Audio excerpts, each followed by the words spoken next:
Hello बच्चों, आज हम एक जेई एडवांस का प्रॉब्लम सॉल्व कर रहे हैं। देखो, जेई एडवांस क्लियर करने के लिए चाहिए कॉन्सेप्ट क्लियर। अगर जिस बच्चे का कॉन्सेप्ट क्लियर है बेहतरीन तरीके वो एटलीस्ट फंडामेंटल वाले क्वेश्चन इजीली अटेम्प्ट कर सकता है, जिससे कम से कम उसके सिलेक्शन का कंफर्म हो जाएगा कि उसको आईआईटी एक कॉलेज मिलेगा।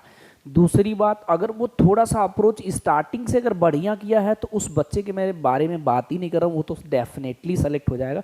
मैं उस बच्चे के बारे में बात कर रहा हूँ जो ये रिमेनिंग टाइम में लगा हुआ है कि मैं जेई एडवांस क्लियर कर लूँ, या किसी तरह मेंस क्लियर किया है, उसको जेई एडवांस क्लियर करने का अगर जुनून है तो उसे बेसिक फंडामेंटल क्लियर करने की बहुत ज़रूरी है।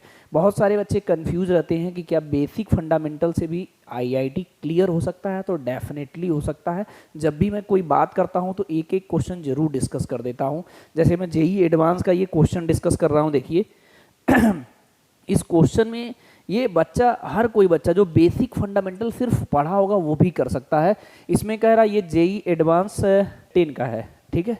ये कह रहा है कि a block of mass 2 kg free to move along the X axis, it is at rest and from t equal to 0 onward it is subject to a time displacement force ft in the x direction.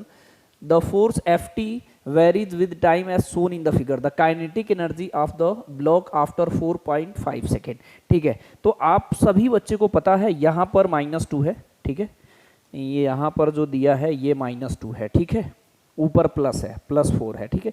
सारे बच्चे को पता है जो force और time का graph होता है वो हमें इम्पल्स देता है, और इम्पल्स जो होता है वो हमारा देता है चेंज इन मोमेंटम, ठीक है। तो इसका सिंपली एरिया निकालेंगे तो 1/2 बेस कितना है, यहाँ पर 3 है, इंटू 3 हो जाएगा, और हाइट इसका 4 है, तो इसे कट करेंगे तो 2 हो जाएगा, तो ये कितना हो गया 6। इसका एरिया निकालेंगे तो ये माइनस में आएगा 1/2 बेस इसका कितना होगा, ये 4.5 है और ये 3 है, सब्ट्रैक्ट करेंगे तो कितना आएगा 1.5, और इसकी ये हाइट कितनी है 2, ठीक है। 2 से ये 2 से 2 कैंसिल हो जाएगा तो ये आएगा 1.5। तो इसका नेट इम्पल्स जो निकालेंगे उसको जे से डिनोट करते हैं, 6 - 1.5, तो ये आएगा 4.5 आएगा, और ये चेंज इन मोमेंटम के इक्वल होता है, ठीक है, डेल्टा पी। यहाँ पर इनिशियल वेलोसिटी हमारी 0 होगी स्टार्टिंग से, तो ये क्या हो जाएगा final momentum minus initial momentum, तो सिर्फ फाइनल मोमेंटम आएगा। ये फाइनल मोमेंटम कितना आ गया 4.5। और इसमें पूछा है काइनेटिक एनर्जी, तो सबको पता है काइनेटिक एनर्जी जो होता है p²/2m होता है। p²/2m मतलब 4.5 × 4.5 डिवाइडेड बाई 2 × m।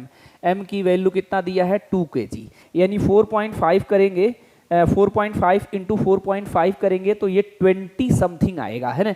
और इसको 4 से अगर हम डिवाइड करेंगे तो 5 समथिंग आएगा, तो ये हो जाएगा हमारा सी ऑप्शन डायरेक्टली करेक्ट हो गया। इसकी कैलकुलेशन में किसी को कंफ्यूजन नहीं होना चाहिए। 4.5 और 4.5 से मल्टीप्लाई करने पे ये आता है 20 पॉइंट समथिंग आता है, और 4 से डिवाइड करेंगे तो 5.0 समथिंग आएगा, तो हमारा सी ऑप्शन सिंपली करेक्ट हो गया। यानी आपको कैलकुलेशन में भी अगर कमांड बनाना है कि अगर ये कैलकुलेशन कैसे किए हैं, तो कैलकुलेशन में सिंपल मैट्रिक्स मेथड से कैलकुलेशन कर सकते हैं, आप इसको डिवाइड कर सकते हैं, तो सी ऑप्शन इजीली करेक्ट हो गया। यानी इस तरीके का भी जेई एडवांस के लिए प्रैक्टिस अगर कर रहे होंगे तो भी डेफिनेटली आपके सिलेक्शन हो जाएगा, अगर आप बहुत ब्रिलियंट नहीं है तो भी।